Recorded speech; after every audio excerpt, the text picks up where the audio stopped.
Nice. అంటే ఓవరాల్‌గా మీరు యూత్‌కి అంటే ఇండియన్స్‌కైనా గానీ, ఇక్కడి నుంచి వెళ్ళాలనుకున్న వాళ్ళకి ఎడ్యుకేషన్ పరంగా గానీ, జాబ్ పరంగా మీరివ్వాలనుకున్న సజెషన్ ఏంటి? ఏంటంటే మీరు పడ్డ స్ట్రగుల్ నుంచి ఆ స్థాయికెళ్లారు. మీరు పడ్డట్టుగా వేరే వాళ్ళు అలా ఇబ్బందులుంటే వాళ్ళకి మీరు సపోర్ట్ జేయడానికి ఇప్పుడు ముందొస్తున్నారు.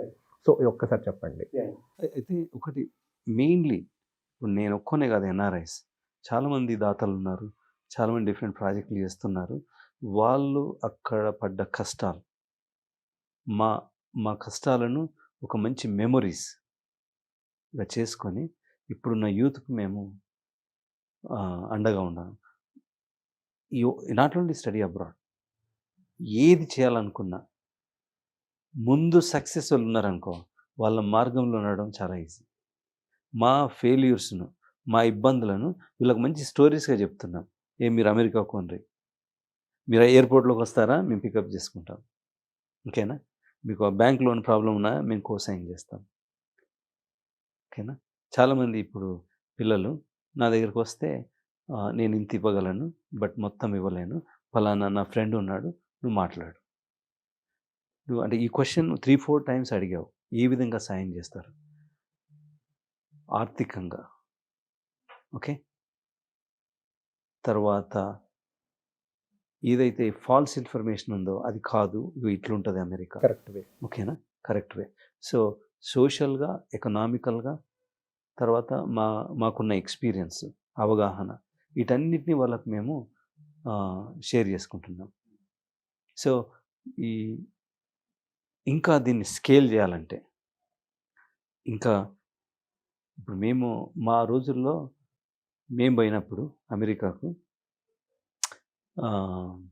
స్టూడెంట్‌గా ఒక 20,000, 30,000 పోయేది. ఇప్పుడు తెలుసా?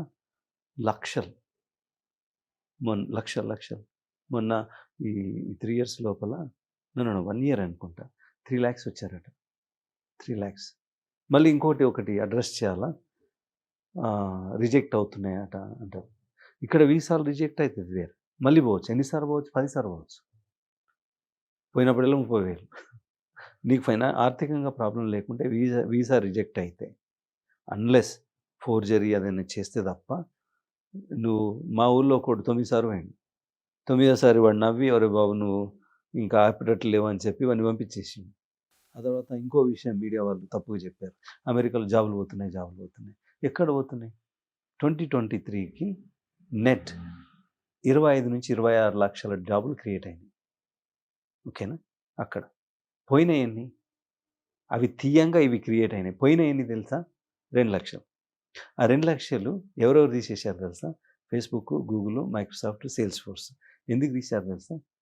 వాళ్ళ ఫెయిల్డ్ ప్రాజెక్ట్స్, వాళ్ళ రాంగ్ ఇన్వెస్ట్మెంట్స్ ఎవరి మీద రుద్దారు? ఎకానమీ మీద రుద్దారు. ఇన్ఫ్లేషన్ ఉందట, రిసెషన్ ఉందట. వాళ్ళ ఫెయిల్యూర్స్‌ను ఎకానమీ మీద రుద్దారు.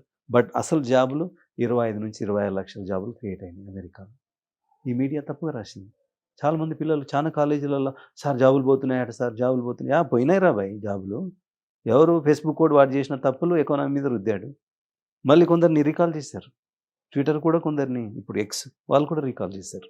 సో, ఇవన్నీ ఎవరైతే ఈ స్టడీ అబ్రాడ్ గురించి కొంత మిస్‌ఇన్ఫర్మేషన్ ఉందో, ఫాల్స్ ఇన్ఫర్మేషన్ ఉందో, దాన్ని మనము మంచి మీడియా ఇట్లాంటి స్టోరీస్ ద్వారా నిజమైన వాస్తవాలను ప్రజల్లోకి తీసుకెళ్ళాలి. మంచిది. అంటే బేసికల్‌గా ఇప్పుడు పాత రిసెషన్, పాత ఇన్‌ఫ్లేషన్‌లో ఏమవుతుండే తెలుసా? జాబ్స్ పోతుండే. అసలు ఇలా జాబ్సే పోలేవు. Positive every month positive. మొన్న రిపోర్ట్‌లో డిసెంబరు వాళ్ళు ఎక్స్‌పెక్ట్ చేసింది 100,000 అయితే, 1,00,000 అయితే 2,20,000 జాబులు క్రియేట్ అయినాయి. అంటే ఇప్పుడు మీరు ఫారెన్‌కెళ్ళేదాన్ని కొంచెం అంటే ప్రమోట్ చేస్తున్నారు, ఇంట్రెస్టెడ్‌గా అంటే ఎంకరేజ్ చేస్తున్నారు అంటున్నారు గదా! అంటే అది ఎంతవరకు కరెక్ట్ అంటారు? అంటే reason. I promote study abroad. I promote higher education. I promote civil services. I promote jobs. ఒక అబ్బాయి, ఒక అమ్మాయి కాలేజీలోకి వెళ్ళొచ్చిన తర్వాత, బయటకొచ్చిన తర్వాత ఎన్ని ఆప్షన్స్ ఉంటాయి తెలుసా? Government job. 30 లక్షల మంది బ్యాక్‌లాగ్స్ అన్‌ఎంప్లాయిడ్. సో, ఒకటి గవర్నమెంట్ జాబ్. రెండోది సివిల్ సర్వీసెస్. అంటే అది కూడా civil service, but civil service itself అదొక సెపరేట్.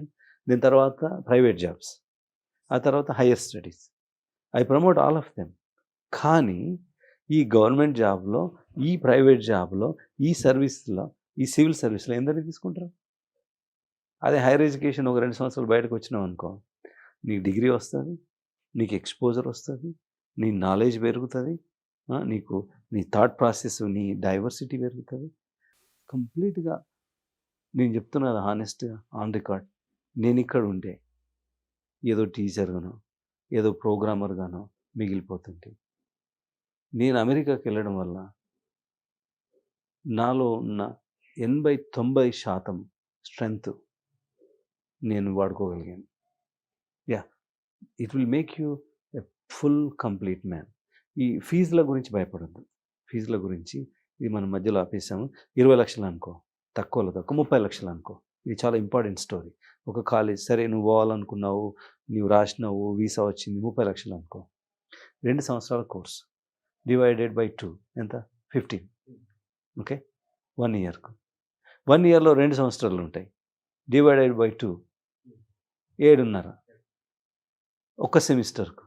ఒక్క సెమిస్టర్లో నేను రాత్రి పాపతో మాట్లాడినా, అమ్మ ఫీ ఏం చేస్తున్నావు అంటే, సార్ నేను ఇన్స్టాల్మెంట్స్ తీసుకుంటున్నాను. ఎన్ని ఇన్స్టాల్మెంట్? 3. ఫస్ట్ సెమిస్టర్లో ఇన్స్టాల్మెంట్స్ 3 తీసుకుంటే డివైడెడ్ బై 3 అప్రాక్సిమేట్లీ 2 lakhs చిల్లర వస్తుంది. సో నీ ఫ్లైట్ టికెట్ 1 లక్ష చిల్లర, నీ first semester fee first instalment 2 lakhs. సరే వాడు నీకు ఇన్స్టాల్మెంట్ ఇవ్వలేడు అనుకో, ఇవి 7 లక్షలు, ఇది 1 లక్ష, 8 లక్షలు.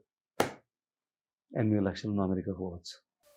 మీరు అన్నారే 4 సార్లు అడిగారు, ఏం చేస్తారు, ఏం చేస్తాం తెలుసా? మేము నేర్చుకున్నది, మేము సంపాదించింది, మాకు తెలిసింది అంత వాళ్ళకి ఇస్తాం. Yeah, we're ready. నేను what I believe is education awareness. Education అంటే ఓన్లీ కాలేజ్ చదువులు కాదు, ఎడ్యుకేషన్ అవేర్నెస్. దీంతో మనం దేశాన్ని మార్చేయచ్చు. Okay, nice. అంటే ఓవరాల్గా మీరు యూత్కి, అంటే ఇండియన్స్కైనా కానీ ఇక్కడ నుంచి వెళ్ళాలనుకున్న వాళ్ళకి ఎడ్యుకేషన్ పరంగా కానీ జాబ్ పరంగా మీరు ఇవ్వాలనుకున్న సజెషన్ ఏంటంటే, మీరు పడ్డ స్ట్రగుల్ నుంచి ఆ స్థాయికి వెళ్ళారు, మీరు పడ్డట్టుగా వేరే వాళ్ళు అలా ఇబ్బందులు ఉంటే వాళ్ళకి మీరు సపోర్ట్ చేయడానికి ఇప్పుడు ముందు వస్తున్నారు. సో ఒక్కసారి చెప్పండి. అయితే ఒకటి మెయిన్లీ, ఇప్పుడు నేను ఒక్కనే కాదు, ఎన్ఆర్ఐస్ చాలామంది దాతలు ఉన్నారు, చాలామంది డిఫరెంట్ ప్రాజెక్టులు చేస్తున్నారు. వాళ్ళు అక్కడ పడ్డ కష్టాలు, మా కష్టాలను ఒక మంచి మెమొరీస్గా చేసుకొని ఇప్పుడున్న యూత్కి మేము అండగా ఉన్నాను. నాట్ ఓన్లీ స్టడీ అబ్రాడ్, ఏది చేయాలనుకున్నా ముందు సక్సెస్ వాళ్ళు ఉన్నారనుకో, వాళ్ళ మార్గంలో ఉండడం చాలా ఈజీ. మా ఫెయిల్యూర్స్ను, మా ఇబ్బందులను వీళ్ళకి మంచి స్టోరీస్గా చెప్తున్నాం. మీరు అమెరికా కొనరి, మీరు ఎయిర్పోర్ట్లోకి వస్తారా, మేము పికప్ చేసుకుంటాం, ఓకేనా? మీకు ఆ బ్యాంక్ లోన్ ప్రాబ్లం ఉన్నా మేము కోసైన్ చేస్తాం, ఓకేనా? చాలామంది ఇప్పుడు పిల్లలు నా దగ్గరికి వస్తే, నేను ఇంత ఇవ్వగలను బట్ మొత్తం ఇవ్వలేను, ఫలానా నా ఫ్రెండ్ ఉన్నాడు, నువ్వు మాట్లాడు. నువ్వు అంటే ఈ క్వశ్చన్ 3-4 టైమ్స్ అడిగావు, ఏ విధంగా సాయం చేస్తారు ఆర్థికంగా, ఓకే? తర్వాత ఏదైతే ఫాల్స్ ఇన్ఫర్మేషన్ ఉందో అది కాదు, ఇట్లుంటుంది అమెరికా, కరెక్ట్. ఓకేనా?